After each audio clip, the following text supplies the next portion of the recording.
अब हमें सोचना है कि इस आत्मा तत्व को पाने से हमारे अंदर सत्य का प्रकाश हुआ। सत्य हम इस मस्तिष्क से, ब्रेन से जानते हैं। जैसे श्री कृष्ण ने कहा है कि इसकी जड़ें आपके मस्तिष्क में, वो जड़ें जब खिल जाती हैं तो इसी ब्रेन में हम उसे जानते हैं।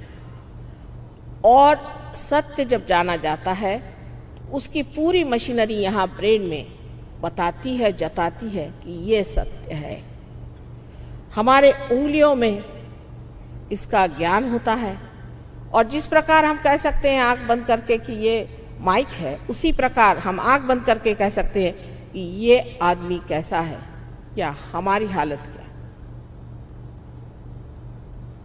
तो सत्य, ये जो बुद्धि पहले आपको बिल्कुल ही सीमित थी, वो असीम में उतर जाती है और इसीलिए इसे कहते प्रबुद्ध।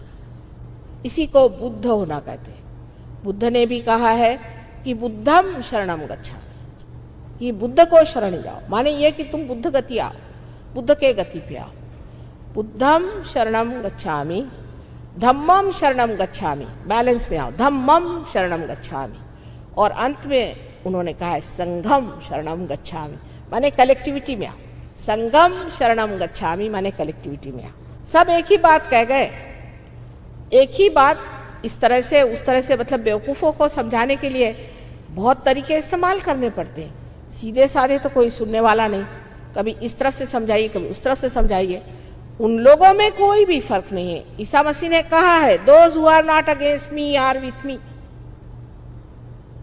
लेकिन ईसाइयों की खोपड़ी में बात नहीं आने वाली, क्योंकि वो तो सोचते हैं वो सीधे उठाकर विमान में आकाश में जाएंगे और वहां उनको बेनिडिक्टीन मिलेगा पीने के लिए।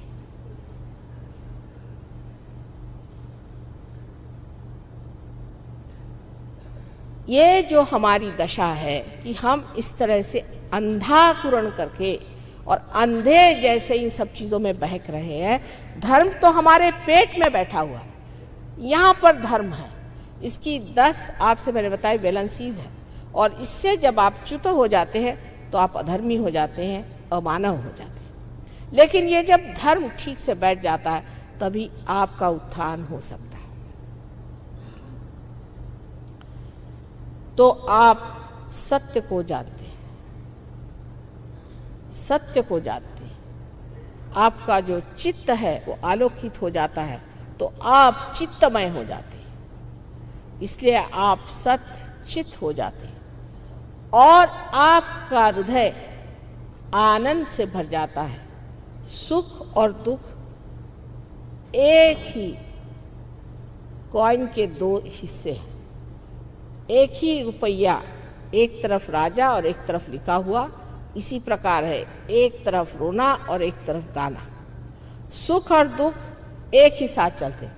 आज कोई आदमी सुख पे चढ़ा तो दुख में उतरेगा, फिर सुख पे चढ़ा फिर दुख में उतरेगा। आशा निराशा के झगड़े में ही मनुष्य झमेले में पड़ा रहता है। लेकिन आनंद एकमेव होता है, उसमें सुख और दुख का विभाजन नहीं। आनंद में मनुष्य शांत चित्त होकर के सारी चीज को देखता है जैसे कोई खेल हो रहा है, जैसे कोई नाटक हो रहा है। सब चीज को देखता है और जो चीज बहुत ही भीषण भी लगती है उसे भी वो देखता है। और कारण कि वो देख सकता है साक्षी भाव से, वो उसे ठीक भी कर सकता है, उसका इंतजाम भी कर सकता है। और कारण कि वो एक महान आत्मा है, परमात्मा के सारे गण देवदूत आकर के उस चीज को इस तरह से समेट लेते हैं कि लोग पूछते हैं अरे बाबा ये कौन था हमारे बीच में जिसने हमें बचाया। एक हमारी सहयोगिनी थी, वो एक बार राहुरी से आ रही थी और उनकी बस उल्टी तो कहते हैं 3 बार गोल घूम के जमीन पे फिर से चारों पैर पे आ गए। सब लोग एकदम घबरा गए, बच्चे थे सब घबरा गए। ड्राइवर घबरा के भाग गया और चाबी गाड़ी में थी। तो सब बिल्कुल जब देखा कि किसी को कोई चोट नहीं आई, कोई क्षति नहीं आई, सब हैरान। कहने लगे कि हमारे यहाँ कोई ना कोई साधु संत बैठा हुआ, नहीं तो हो नहीं सकता, ये इतना बड़ा एक्सीडेंट और हमें किसी को एक चोट नहीं आई। तो देखने लगे तो मेरी अंगूठी पहने हुए थे। वहाँ महाराष्ट्र में तो लोग मुझे जानते हैं, हाँ आप ही हैं, आपके वजह से तो उन्हीं के पैर पे आने लगा। उनका मेरे पैर पे मत आई।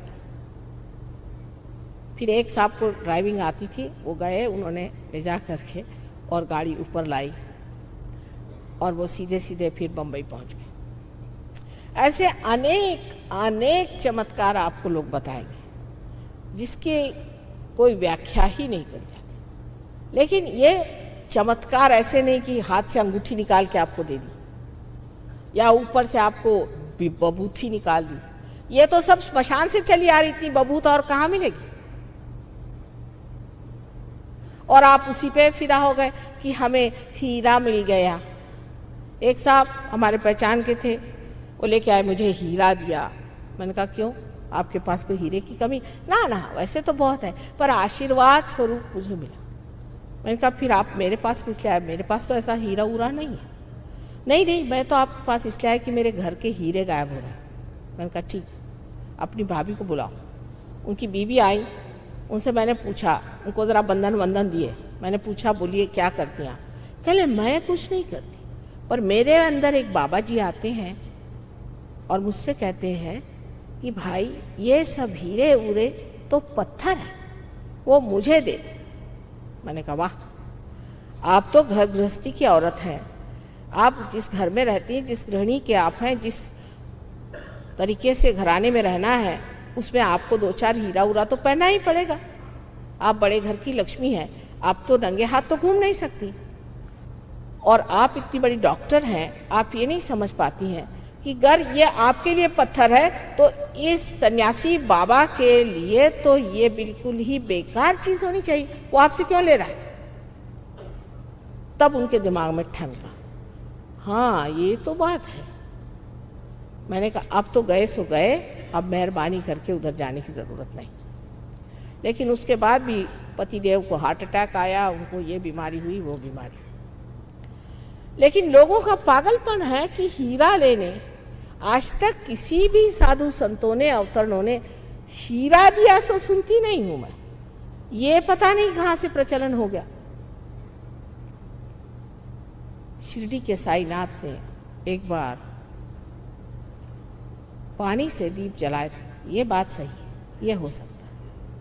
अभी मैं इटली गई थी, वहाँ पर वहाँ के जो मुख्य थे संचालक वहाँ के टेलीविज़न के, उन्होंने मुझसे कहा कि माँ आप पहले मुझे पार कराइए, फिर मैं आपका प्रोग्राम कराऊंगा। मैंने कहा अच्छा, एक क्षण में पार हो।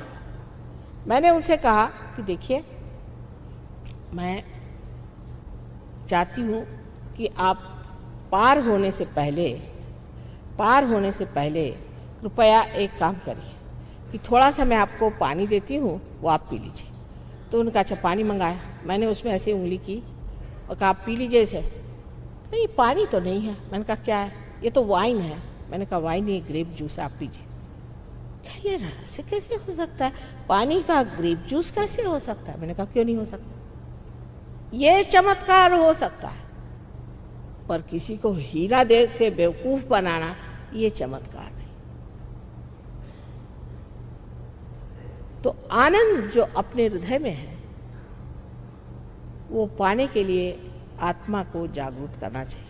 आत्मा क्षेत्रज्ञ है, वो सारे क्षेत्र को जानते हैं और वहाँ से वो देखते रहते हैं। लेकिन जब कुंडलिनी की आभा वहाँ पहुँचती है तो सारा ही क्षेत्र आलोकित हो जाता है, मनुष्य का जीवन ही बदल जाता है, उसकी सारी जो प्रायोरिटीज है वो बदल जाती है और वो एक नए तरह के जीवन में उतरता है, उसका परिवर्तन हो जाता है। इस परिवर्तन का होना नितांत आवश्यक है।